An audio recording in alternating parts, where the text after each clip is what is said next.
نبی اکرم صلی اللہ علیہ وسلم نے ارشاد فرمایا بدأ الاسلام غریباً، غریب عربی میں کہتے ہیں اجنبی کو. اسلام کی ابتدا ہوئی اجنبیت کی حالت میں. اجنبی کیا ہوتا ہے؟ باہر سے آیا ہوا بندہ جو معروف نہ ہو، جانا پہچانا نہ ہو. بدأ الاسلام غریباً، اسلام کی ابتدا ہوئی حالت غربت میں کہ یہ اسلام کے ماننے والے یہ عجیب سے لگتے تھے. عام جو ماحول تھا، عام جو ٹرینڈ سے ان سے ہٹ کر یہ اجنبی تھے. بدأ الاسلام غریباً، اسلام کی ابتدا ہوئی حالت غربت میں، حالت اجنبیت میں. وَسَيَعُودُ كَمَا بَدَا، اور عنقریب یہ اسی حال کو لوٹ جائے گا جیسی اس کی ابتدا ہوئی. یعنی نبی اکرم صلی اللہ علیہ وسلم کے حیات طیبہ کو دیکھیں تو جو مکی دور ہے وہ کیا ہے؟ وہ اجنبیت کا دور ہے. اور جو مدنی دور ہے خاص طور پر فتح مکہ کے بعد اور صلح حدیبیہ کے بعد آپ دیکھیں تو یہ کیا ہے؟ یہ غربت کا دور ختم ہو گیا. اب جو بھی اسلام کے ساتھ اٹیچ ہوتا ہے اس کی عزت ہوتی ہے، وہ جانا پہچانا ہے، وہ ایک معروف انداز ہے. لیکن اس کے بعد ایک دور آیا خلافت راشدہ کا دور، پھر خلافت بنو امیہ، پھر بنو عباس. یہ کیا ہے؟ اسلام کے عروج کا دور تھا. جو بھی اسلام کے ساتھ اٹیچ ہوتا تھا وہ کوئی ایلین نظر نہیں آتا تھا، بلکہ وہ خود بھی ایٹ ہوم فیل کرتا تھا کہ سارا ماحول میرا سازگار ہے اور میں بھی اس ماحول کے ساتھ پوری طرح سے یعنی مطابقت رکھتا ہوں. لیکن اب آہستہ آہستہ گرتے گرتے کیا ہوا؟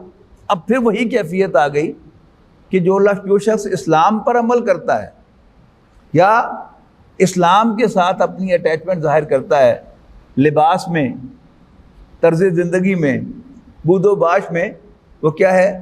وہ ایک عجیب سا لگتا ہے. لباس ہی کو لے لیں، یعنی کسی فنکشن کے اندر سب لوگ 3 پیس پہنے ہوئے ہوں گے اور ایک اللہ کا بندہ جو ہے وہ شلوار قمیض پہنے ہوئے آئے گا اور اس نے حضور صلی اللہ علیہ وسلم کی انسٹرکشن کے مطابق اپنے ٹخنے بھی ننگے رکھے ہوئے ہوں گے تو کیا ہوگا؟ وہ عجیب سا لگے گا، یہ کیا ہے؟ یہ کون آ گیا؟ تو یہ ہے وَسَيَعُودُ كَمَا بَدَا.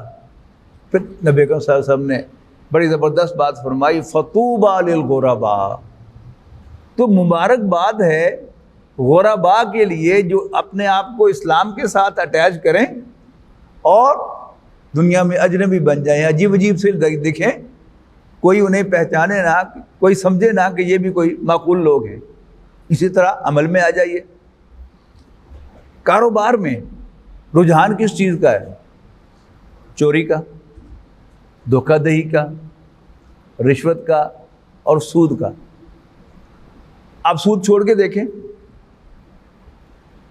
سارے لوگ آپ سے کہیں گے کاروباری حلقے کے لو جی یہ نمک کم پڑ لے آنے، اس لیے کہ یہ معروف نہیں ہے، یہ جانا پہچانا کام نہیں ہے کہ آپ سود چھوڑ دیں.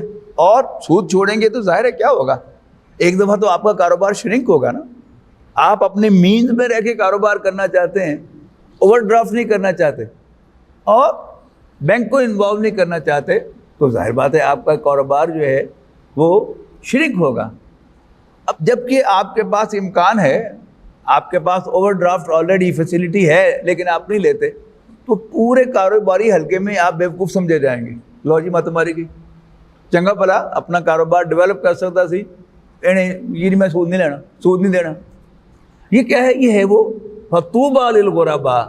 آپ کا دنیاوی کاروبار تو شرنک ہوگا، آپ چلتے پھرتے دنیا میں بڑے اجنبی سے لگیں گے، لیکن نبی اکرم صلی اللہ علیہ وسلم کی آپ کے لیے مبارکباد ہے فَطُوبَى لِلْغُرَبَاء. تو مبارکباد ہے غریب ہو جانے والوں کے لیے، یعنی اجنبی بن جانے والوں کے لیے اسلام کے ساتھ اٹیچ ہو کر.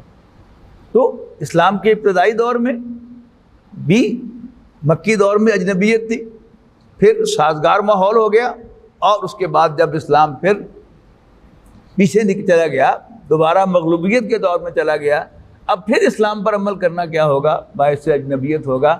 تو وہ کم لوگ جو ہیں وہ بھی اب سابقون میں شامل ہوں گے، اگرچہ وہ سبقت لے جانے والے نہیں ہیں لیکن وہ سبقت لے جانے والوں کی طرح اجنبی بن گئے ہیں، لہذا وہ بھی ان میں شامل ہوں گے.